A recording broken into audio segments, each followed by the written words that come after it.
भाजपकडून करण्यात आली 23 लोकसभा निरीक्षकांची घोषणा। पंकजा मुंडेंकडे उत्तर मुंबई तर गिरीश महाजनांकडे उत्तर पूर्व मतदारसंघाची जबाबदारी। मध्य धोरण गैरव्यवहार प्रकरणी अरविंद केजरीवालांना ईडीचे 8वे समन्स। 4 मार्चला चौकशीसाठी हजर राहण्याचे आदेश। लोकसभा निवडणुकीच्या जागावाटपासंदर्भात अजित पवार आणि एकनाथ शिंदेंमध्ये रात्री उशिरा चर्चा। काही जागांच्या तिढ्यावर चर्चा झाल्याची माहिती। पंतप्रधान नरेंद्र मोदी आज यवतमाळ दौऱ्यावर। मोदींच्या हस्ते विविध विकास कामांचं लोकार्पण। मुख्यमंत्री एकनाथ शिंदे उपमुख्यमंत्री राहणार उपस्थित।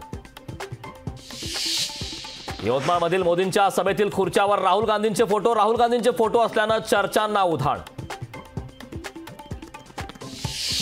अर्थसंकल्पीय अधिवेशनाचा आज तिसरा दिवस। अधिवेशनात अर्थसंकल्पावर विस्तारित चर्चा होऊनही विरोधक त्यांचे आक्षेप नोंदवणार। मव्याची जागा वाटपासंदर्भात आज बैठक। हॉटेल ट्रायडंट येथे पार पडणार बैठक। बैठकीला वंचितचे प्रतिनिधी उपस्थित राहणार।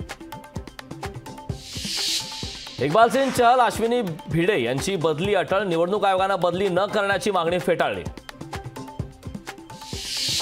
हिमाचलमध्ये राज्यसभा निवडणुकीत काँग्रेसची 6 मतं फुटली। सुखविंदर सिंग सुक्खू सरकार अल्पमतात असल्याचा भाजपचा दावा। भाजप अविश्वास प्रस्ताव दाखल करण्याची शक्यता। कर्जत जामखेड एमआयडीसी प्रकरणात उद्योगमंत्री उदय सामंतांनी बोलावली बैठक। बैठकीला राम शिंदे निमंत्रित। रोहित पवारांना बैठकीचं निमंत्रण नाही। ड्रग्ज प्रकरणात पुणे पोलिसांकडून आणखी एक संशयिताला पश्चिम बंगालमधून घेतलं ताब्यात। माफिया संदीप धुनियाच्या संपर्कात संशयित असल्याची माहिती। मुंबईत 5 मार्चपर्यंत 15% पाणी कपात। पिसे उदंचन केंद्रात आग लागल्यानं अनेक पंप बंद अवस्थेत पाणी जपून वापरण्याचं आवाहन। अकोल्यात पालिकेतील 10 मुलांना विषबाधा। शालेय पोषण आहारातून विषबाधा चौकशी करून ठेकेदारांवर कडक शिक्षा करण्याची पालकांची मागणी।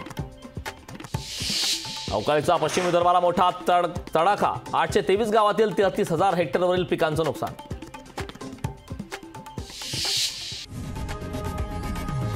लोकशाही मराठी ऐका, पहा, जागरूक रहा।